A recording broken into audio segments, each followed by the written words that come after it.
네, 안녕하십니까. 현인베스트먼트 강재현 대표입니다. 자, 한 주간의 시장 전체적으로 리뷰를 좀 해보도록 하죠. 원래는 이제 리뷰하고 다음 주 전략까지 같이 했었는데, 이걸 좀 지난주에 말씀드렸듯이 구분을 지어가지고, 다음 주 시장에 대해서는 약간 업종하고 종목, 이쪽을 조금 더 무게를 두려고 합니다. 그래서, 한 주간의 시장에 대해서는 뭐 간단하게 전체적으로 정리 좀 하려고 하는데, 자, 시장을 먼저 보도록 하죠. 시장에서가 여전히 증시는 갇혀서 움직인다. 이렇게 돼버리죠. 그래서 지금 현재 앞전에 1월 달에 강하게 상승을 연속해서 4주간을 보여주고, 그리고 이번 주까지 해서 4주간의 조정을 보여줬다 됩니다. 그래서 주간 기준으로 보게 되면 추세를 돌파를 하고 직전에 고가 라인대를 여전히 넘어가지 못한 상태에서의 좁은 밴드에서의 박스권 조정 형태.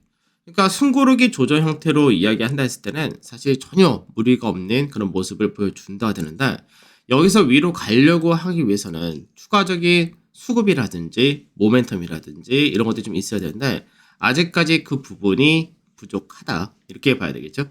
특히 이제 이번 한 달을 놓고 보면은 이제 이틀밖에 남지 않았는데, 결국 이번 한 달이란 시간은 숨고르기 조정 이렇게 마무리를 하는 쪽으로 될 가능성이 현재는 높다가 되어 있습니다.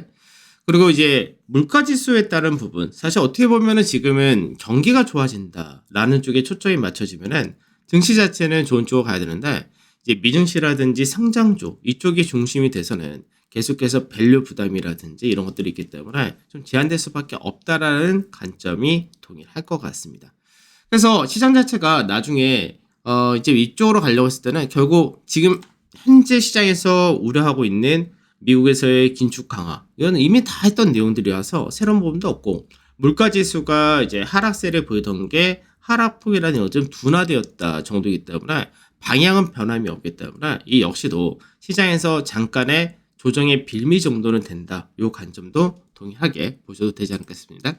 자, 반면에 코스닥 한번 보도록 하죠. 국내 증시가 이제 문제가 된 것 중에 하나가 수급적인 부분에서가 쏠림이 된다, 그런 부분도 약간 문제가 되는데, 코스닥의 경우는 이제 이번 주도 역시 상승으로 마감을 했다 됩니다.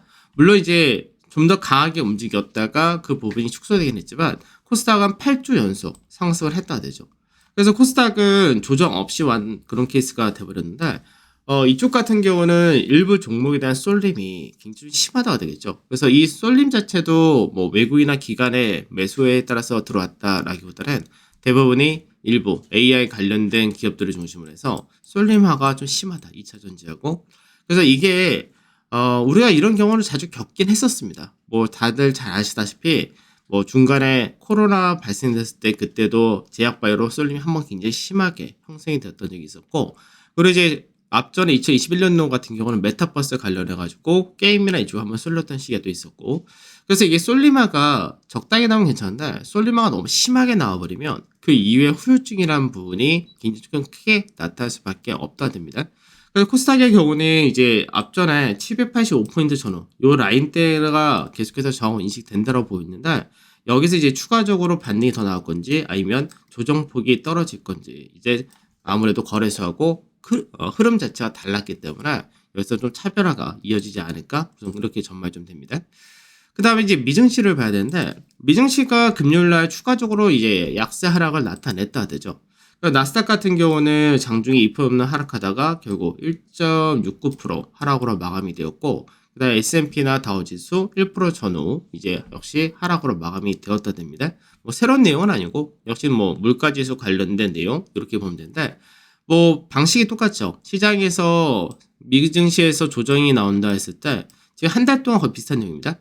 그러니까 앞전에 여기서가 미증시가 나스닥이 단기적으로 고가를 만들었다라고 얘기하고 조정이 들어올 수밖에 없다고 했던 게, 여기서부터 달러화가 반등이 나올 자리인 거고, 미국의 국채 금리도 마찬가지로 추가적인 하락이 떨어질 수 없는 구조이기 때문에 이런 부분이 반등이 나온다 했을 때 시장에서 성장주의 경우는 항상 나오는 말이 나오죠. 밸류가 부담된다.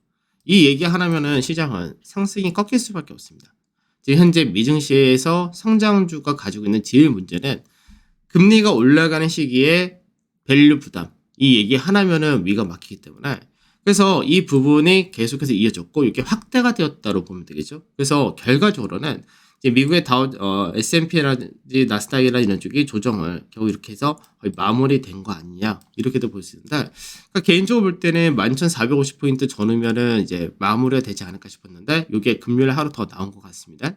그래서 추가적인 하락을 본다 이런 관점보다는 이제 앞전에 나스닥 같은 경우가 계속해서 왔다 갔다 했던 요 가격대에서 이제 바닥을 만든다 정도 이렇게 보면 될 것 같은데, 그렇다고 해서 나스닥이 바로 이렇게 가파르게 올라갈 거냐라는 부분은 쉽지 않을 것 같습니다. 그래서 미증시도 이제 좀 나눠지고 업종별로 좀 차별화가 좀 더 이어지면서 반등을 하지 않을까, 그래서 그렇게 보이고, 그래서 결과적으로 미증시는 이제 상승하고 나서 조정 어느 정도 받았다 이렇게 됐고요. S&P를 볼 때도 마찬가지인데 S&P도 이제 상승하고 나서 절반 정도의 조정을 받았다 정도 이렇게 보면 되겠죠. 다만 이제 특히 중요한 거는 S&P 같은 경우는 추세를 돌파를 하고 지지를 받았다. 이 부분이 좀 더 중요하다고 보시면 될 것 같죠. 주간 차트로 잠깐 또 보게 되면 S&P 같은 경우는 주간 기준으로 보게 되면 결과적으로는 계속해서 S&P도 이 구간대에서 왔다 갔다 한다가 되겠죠. 그러니까 크게 보면은 이 자체가 박스로 연결이 되어 있는 그런 케이스가 되는 건데, 이 박스에서 계속해서 왔다 갔다 하면서 역회대 숄더를 만들고 그리고 강세 띄었다가 지지를 받는다 이렇게 되어 있는 건데, 추세 라인대를 돌파하고 지지를 받는 자리대 여기는 동일하게 나타났다 됩니다. 그래서 이제 미증시도 이제 계단식이다라고 생각하면은 바닥을 이제 앞전에 그 물가 지수가 정점 확인했었을 때 이때부터 바닥 만들고 그 다음에 상승 조정 이런 식으로 해서 저점이 높아지는 케이스인 거죠. 그래서 어떻게 보면 계단식으로 만들어 간다 이렇게 보면 무난한 케이스이기 때문에 여기서 추가적으로 뭐 미증시가 더 빠진다, 조제 확대된다 이렇게까지는 해석할 필요가 없을 것 같습니다. 자, 그러면 이제 하나씩 좀 마저 보도록 하죠. 우선 이제 한 주 동안의 국내 증시, 아까도 봤듯이 거래소는 한 1% 정도의 조정을 보이면서 4주 연속 시장에서 하락으로 마감이 되었고요. 코스닥의 경우는 소폭의 강세가 이어지면서 8주 연속해서 상승을 했다가 되는 케이스입니다. 그래서 거래소하고 코스닥하고 차이가 많이 나타나죠. 그 거래소는 4주간의 하락이었다. 반면에 코스닥은 8주 동안의 연속 상승이었다. 다만 이제 코스닥은 상승을 하긴 했는데 한 주간의 상승 종목과 하락 종목을 보게 되면 하락 종목 수가 월등히 높다가 됩니다. 그러니까 이 얘기는 아까도 얘기했듯이 일부 종목에 따른 쏠림화가 확대되었다. 이 부분이겠죠. 그래서 업종별로 거래소를 좀 볼 때는 시장에서 이제 보험 업종이 가장 강한 상승을 보여줬는데, 뭐 보험 업종 같은 경우가 금리 상승에 따른 수혜주이기도 하고, 그 정부에서 은행하고 통신에 대해서 자꾸 이제 어떻게 보면은 규제 또는 이제 독과점 이런 데에 대해서 안전적으로 하려고 하는데, 이제 그런 부분에 따라서 보험은 상대적으로 빠져 있다라는 부분이 있고, 그 다음에 이제 IFRS 7이라서 회계 기준 변경하는 거. 그래서 실제로 자동차 손해보험률이라든지 실손 손해보험률 이런 것들이 안정권으로 자꾸 해서 움직이기 때문에 그런 부분이 이제 한번 강하게 움직였다. 이렇게 봐야 되겠죠. 그 다음에 이제 강세를 띄었다 된 쪽에 이제 항공해운에서 해운주들 이쪽에서 강세 띄었죠. 그래서 최근 들어서 BDI 지수라든지 컨테이너 운임 지수가 바닥권을 만들고 있다. 이게 예전에 코로나 때 이전에 그 수준 때까지 떨어져 있기 때문에 시장에서는 오히려 이 부분이 나중에 개선될 소지가 높다라고 보는 거죠. 그래서 이제 나중에 중국에서 뭐 리오프닝이 본격적으로 시작이 되면서 물동량이 증가를 하거나 그렇게 되면은 긍정적인 쪽도 얘기를 합니다. 그래서 그런 바닥 논리가 좀 있다로 보면 될 것 같고, 그 다음에 이제 음식료가 소폭 반등이 나왔어요. 음식료에서는 이제 농심과 그 다음에 오리온 이런 쪽 실적이 좋은 쪽을 중심으로 해서 강세를 유지한다가 되는 거고요. 그 다음에 유틸리티는 한국가스공사 실적 괜찮게 나왔고, 그 다음에 한국전력은 여전히 적자가 크다는 걸 확인했습니다. 다만 많이 빠져있다 보니까 둘 다 반등이 나왔다 정도. 그 다음에 철강이 한 주 동안 굉장히 강했다가 이제 주 중반 이후로는 차익 실현이 강하게 나타난 케이스였죠. 그래서 철강 같은 경우는 이번 터키 쪽 관련된 이슈가 이제 수요의 증가가 나타날 거다. 이 부분이 부각이 되었는데 실적 대비해서 워낙 싼 종목이기 때문에 그쪽에서 역시 몸에 있었다고 보시면 되겠죠. 다만 이제 숨고르기 하고 그 다음에 실적이 1분기에 확실히 이제 회복을 하느냐 확인하는 과정을 거친 다음에 2분기에 좀 더 강하지 않을까 싶습니다. 그 다음에 조선기계 쪽에서는 조선이 반등세가 이어졌고 기계도 역시 마찬가지로 반등세가 이어졌다 되죠.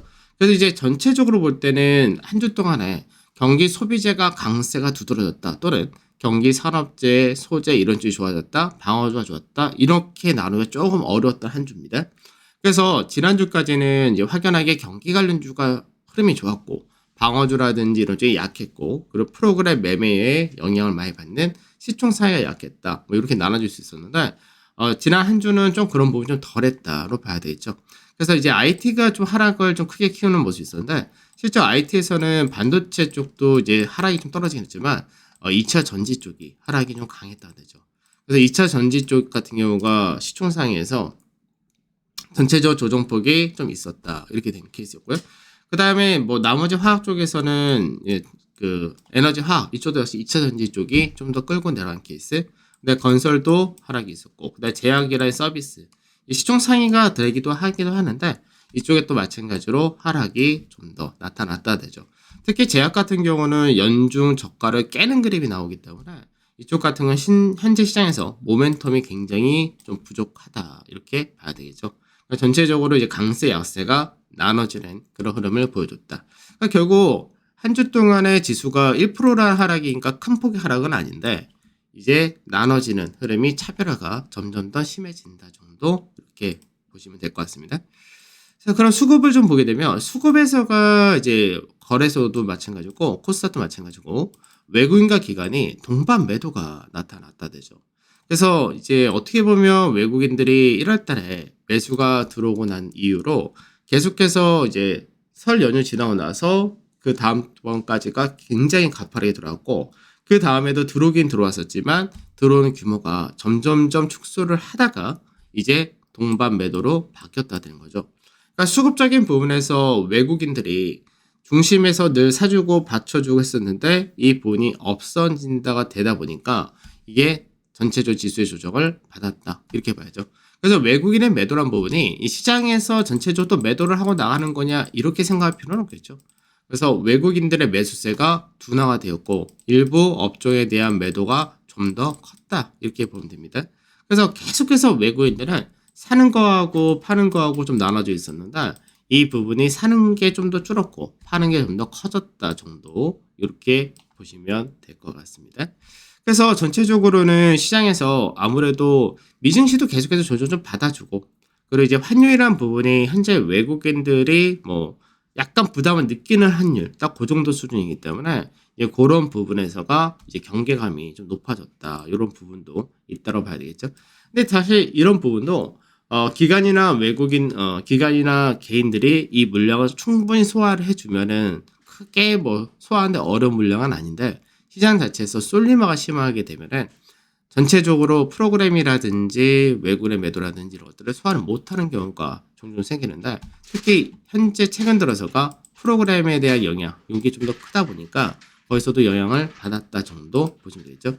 그래서 실질적으로 수급을 볼 때가 외국인들이 현재 이제 17조, 18조 근처까지 갔다가 이제 한 주 동안에 7,700을 팔면서 조금 축소가 되었다 정도 이렇게 되는데 환율 평균으로는 이제 1,301원 정도 됩니다. 1원에서 2원 사이가 되는데 환율이 이제 여기서 더 높아지면은 부담은 당연히 높겠죠.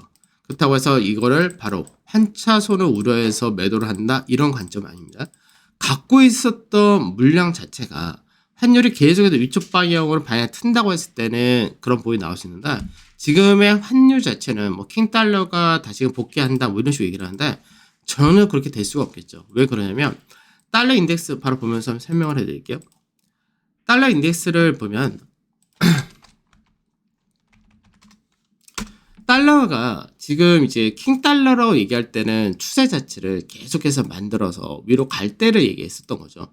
그래서 이 당시에는 뭐 시장에서 금리 자체가 가파르게 올라갈 수밖에 없는 여건을 만들었었고 유럽에서 뭐 경기 침체가 한다 여기저기 얘기가 나오면서 유럽의 유로화라든지 파운드화 이런 쪽이 무너졌기 때문에 상대적으로 이제 달러가 강세가 두드러졌던 거죠.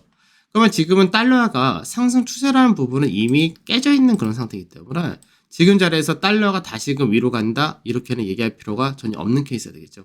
그럼 현재 구간은 뭐냐면 되돌림이다라는 부분을 생각을 해야 되는데 왜냐면 지금 어차피 미국에서의 금리 전망이 연준에서 요 5.0에서 5.25 요거를 맞춰놨던 게 지금 현재 5.25에서 5.5까지 한 차례 더 인상을 한다 쪽으로 무게가 실렸다 보이지 이거 이상은 시장이 안 보고 있다가 여전히 동일하기 때문에 물가지수가 떨어지다가 한번 이렇게 살짝 하락폭이 좀 축소되었다 이렇게 된 데서 시장에서 이렇게 올라갈 수가 없겠죠 당연히.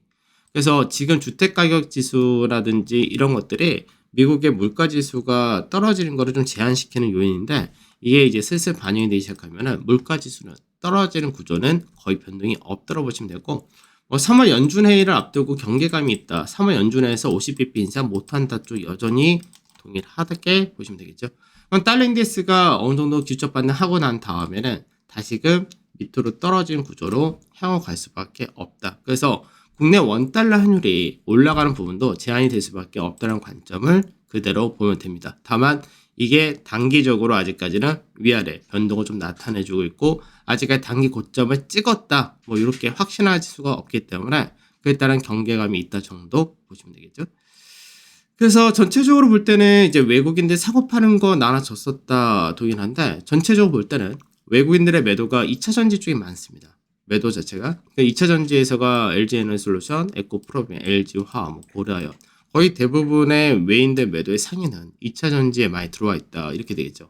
그러니까 이 부분은 이렇게도 생각하셔야 되는 게 시장에서 지금 인플레이션 감축 법안에 대한 기대치가 높은데 이게 3월 달에 상세 내부안이 발표하기 전에 시장에서 먼저 선방했기 때문에 이 선방한 부분이 결국은 차익션 터질 수밖에 없겠죠. 그래서 현재는 그런 부분이 외국인들 매도가 이어진다 되는 거고 그 다음에가 이제 세트리온이라든지 삼성바이오로직스 같은 제약바이오 이쪽도 매도가 이어진다 되겠죠. 아무래도 현재 밸류라든 부담과 헬스케어 쪽의 모멘텀이 제일 약하다 보니까 이런 쪽이 주로 매도가 나온다. 그러니까 통틀어서 얘기하면 뭐 포스코홀딩스는 최근 들어서 계속해서 팔지만 개인들이 열심히 산 케이스였는데 포스코홀딩스도 리튬 효소 관련된 모멘텀이라서 겨우 2차 전지로 현재는 약간 무게가 실렸다로 봐야 됩니다. 그러니까 전반적으로 외국인들의 매도란 부분이 2차 전지와 헬스케어 같은 소위 성장주 이쪽에 대해서 매도가 주로 나타났다 된 케이스였던 거고요. 반대로 이제 매수란 부분이 그렇게 두드러지게 나타나진 않았는데 그래도 여전히 공통적인 부분이 어디냐면 뭐 하이닉스라든 이런 것도 사긴 했지만 제일 평균적 업적을 볼 때는 현대모비스라든지 현대차 같은 자동차 그 다음에 뭐 두산에너빌리티라든지 현대중공업이라든지 뭐 HMM 그리고 뭐 조선 이런 쪽에서 조선과 기계 쪽 그리고 해운 이런 산업재 이런 쪽은 매수가 들어왔다 정도 이렇게 볼 수 있겠죠. 그 다음에는 이제 전체적으로 보험주들이 좀 들어왔다 이렇게 볼 수 있습니다. 그래서 매수와 매도가 여전히 나눠지긴 했는데 매도가 비중이 좀 더 컸고 그리고 시가총액 비중이 이제 2차 전지나 이쪽이 훨씬 더 높기 때문에 이런 쪽에서가 주로 지수를 끌고 내려갔다 이렇게 보면 되겠죠. 그 다음에 기관에서도 매수 매도가 굉장히 많이 나눠졌는데 기관에서 매수가 많았다가 된 쪽은 사실 뭐 종목별 정도다 이렇게 생각할 수밖에 없겠고 그래서 기관에서 뭐 가장 많이 산 거 보면은 뭐 KB금융, 금호석유, 뭐 오스테인플란트, NC 이런 쪽 많이 사긴 했습니다. 그래서 섞여가지고 특별하게 어디 업종이다라고는 할 수 없는 게 뭐 금융에서도 많이 샀고 화학을 좀 사긴 했었습니다. 금호석유라든지 롯데케미 같은 화학 쪽 좀 샀고 철강에서는 포스코는 파는데 현대제철은 사고 그다음 해운이라든지 이런 좀 사기도 했었고 건설을 좀 사기도 했었고 그래서 어떻게 보면 이제 그동안 수급적인 부분에서 좀 비어 있었던 화학이라든지 철강이라든지 건설이라든지 비어 있는 이제 거래소의 가치주, 이제 경기 관련주 이런 좀 많이 샀다 정도가 있고 그 다음에 반대로 매도는 삼성전자 매도가 제일 많았고 하나솔루션이 이제 조만간 거래 정지가 들어가는데 하나솔루션 역시 뭐 실적이란 부분도 있었고요. 그 다음에 2차 전지 에코프로라든지 네이버라든지 세트리온이라든지 그래서 전체적으로는 삼성전자와 하나솔루션 제외하고는 대부분이 성장주라고 해서 2차 전지부터 그 다음에 헬스케어 이런 쪽을 중심으로 매도했다. 그리고 반도체 매도도 좀 있었다. 이렇게 보시면 되겠는데 시총 상위 쪽에 매도가 좀 많다라는 부분은 프로그램 매도 영향도 높았다 정도 이렇게 보시면 될 것 같습니다. 그래서 시장에서 한 주를 전체에 놓고 보였다. 그러니까 조정의 연속이었고 시장 자체가 뭐 다이렉트로 크게 무너지고 이렇다라기보다는 결과적으로 보기에는 이게 빠진다 했을 때 다이렉트로 시장이 하락으로 연속으로 빠졌다라기보다는 상승과 하락을 반복하면서 계속해서 흘러내렸다. 이렇게 된 케이스가 되겠죠. 그래서 지금 현재 종합주가 지수를 볼 때는 지금 박스권의 흐름이면서도 약간 고가가 이렇게 낮춰지는 그런 흐름을 계속해서 보여준다는 부분이 있는데, 그래서 제가 이 부분에 대해서 이게 2020년도 9월달, 10월달 이때와 좀 비슷하다라고 얘기했던 게 그런 부분이었죠. 시장에서 우리가 지금 고가가 넘어지는 흐름을 낮춰주는 이 흐름을 보여주고 있는데 조정 이하에서 굉장히 반복을 왔다 갔다 하면서 보통 우리가 이제 박스권 조정이나 기간 조정 얘기를 할 때 스무스하게 상승, 스무스하게 조정 이렇게 왔다 갔다 하면서 조정을 마무리해가지고 그 다음에 위로 방향을 틀거나 이런 과정을 보여주는데 이번 같은 경우는 너무 좁은 밴드 내에서 위아래 등락이란 부분이 굉장히 많다. 그래서 요 변동이 많다는 얘기는 파동을 많이 그리면서 그날 프로그램이나 이런 것들이 굉장히 많이 빈번하게 나타났다 얘기고, 그래서 전체적인 조정폭이 크지가 않다고 했었죠. 3% 내외의 조정이기 때문에 조정폭이 크지 않은 케이스였는데 여기서 업종별 종목별로 변동이 굉장히 많은 한 주를 아직까지 이어가고 있다 이렇게 보시면 되겠죠. 그래서 상승과 조정으로 볼 때는 가격 조정은 사실 크지 않은 조정이기 때문에 이 안에서 변동은 크고 기간 조정 그리고 잘 어떻게 보면은 나눠지는 흐름 이거 잘 했다라고도 볼 수 있는데 중요한 건 요거 하나를 뽑는 거죠. 그게 이제 필요하다가 되겠죠. 그래서 조정이 어느 정도 이번 주면 끝나지 않았나라고 생각했었는데 그게 또 이어져 왔던 그런 케이스이기 때문에 요걸 이제 어떻게 풀어가느냐가 다음 주 굉장히 중요할 것 같습니다. 그래서 다음 주에는 뭐 이따가 9시에 자세하게 옵션 포지션하고 이벤트 일정하고 그런 것들 보면서 추가적으로 자세하게 설명해 드리도록 하고 한 주 동안에 이렇게 수급적인 부분과 업종별 이렇게 나눠졌었다 정도 체크하시면 될 것 같습니다. 수고도 하셨고 이따가 또 9시에 뵙도록 하겠습니다. 감사합니다.